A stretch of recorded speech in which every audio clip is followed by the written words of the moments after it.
Hi, my name is Sherry. I'm the owner of GreatDayHealthAndFitness.com. I'm a certified weight loss coach and certified personal trainer. And in an effort to better serve my weight loss clients who would like to try out some of the various diets that are popular right now, I'm going to try them out myself. So the first one I'm going to try out is the Paleo diet, also known as the Whole30. Now on the Paleo diet, the diet does not allow any kind of grains or dairy or legumes. So that means no beans or peanuts, which are legumes. And for dairy, that means milk and cheese, and does not include eggs. Eggs are not considered dairy. And so what the diet focuses on is meat, fish, eggs, vegetables, fruit, certain oils, including coconut oils, and nuts. Again, nuts does not include peanuts in this context. So first thing you got to do is do some grocery shopping and maybe throw some things out of the refrigerator. Take the bread, the bagels, and things like that, throw them in the freezer. They'll keep for a month while you're on this diet. So the first thing we're going to start out talking about is meat. And I really love bratwurst. So I buy turkey bratwurst or regular bratwurst. And I'll take the bratwurst and I'll slice it the long way and then slice it in half. And then fry the bratwurst face down in a non-stick pan. Then to flavor the bratwurst, you can use sauerkraut, but my favorite is kimchi. Kimchi tastes like a cross between salsa and sauerkraut. It's really tasty and way better than I ever expected. I'd always heard bad things about kimchi. Anyways, so our next thing is turkey tenderloin. So I bought a turkey tenderloin and I sprinkled some thyme, garlic powder, and onion powder in the Corningware dish, put the tenderloin in, and then I'm going to sprinkle a little more garlic, onion powder, and thyme on top of it. I'll cover it and put it in the oven for 1 hour at 350 degrees. Check it after about 30 minutes to see if you want to flip it over. The turkey will generate its own juices, so you don't need to add water, but towards the end of an hour, check it and see if you do need to add water. You don't want it getting dried out. So after an hour, cut the turkey breast open and see if it's done, and then determine how much longer you'd like to cook it.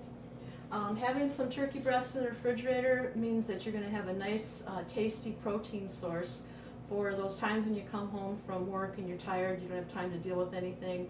You can just warm it up in the microwave and have a nice piece of turkey breast. Okay, next thing is fish. I like to bread fish, and on the Paleo diet, they encourage you to buy shredded coconut, also coconut meal, or almond meal to use as breading for your fish. So what I like to do to season my breading with is I will take some garlic powder and some mustard powder and some tarragon, and mix that in with my crumbs. So of course we're not using breadcrumbs, so we're using the coconut or almonds. And so roll it in that, and then put it in your toaster oven and bake it at about 425 degrees for about maybe 15 to 20 minutes. So check your fish for doneness. It takes longer, of course, if it's a thicker piece. So if you've got a thick piece of cod, I would slice it lengthwise into thinner pieces so it doesn't take so long. This recipe works great not only with cod, but also with tilapia and salmon. The next thing we want to talk about is beef. I like hamburgers, and so I got some green peppers, some red bell peppers, and some onion, and I'm going to chop these up finely on a cutting board, and then take a pound of fresh hamburger, add the chopped vegetables into the hamburger, maybe some garlic powder, and then mix it all together. Perhaps throw in an egg if you like, and then make it into patties, fry up the patties, eat 1 or 2 for dinner tonight, save the rest for lunch or dinner the next day. They'll keep for about maybe 5 days. Kind of check them, make sure they're all right.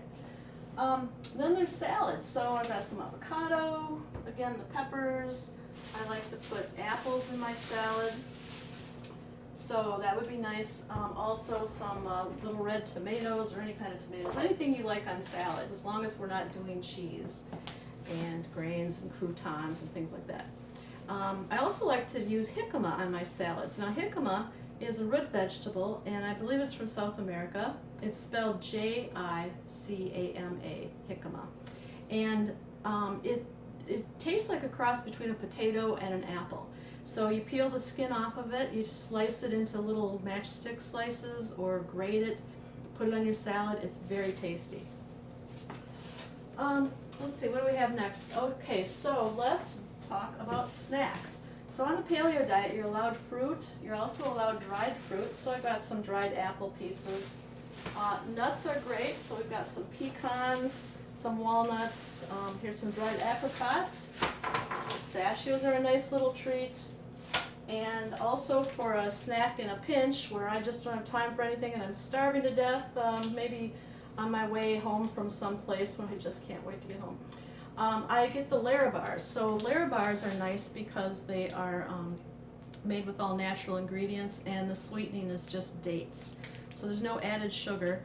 And I get the coconut cream pie. Those are pretty good.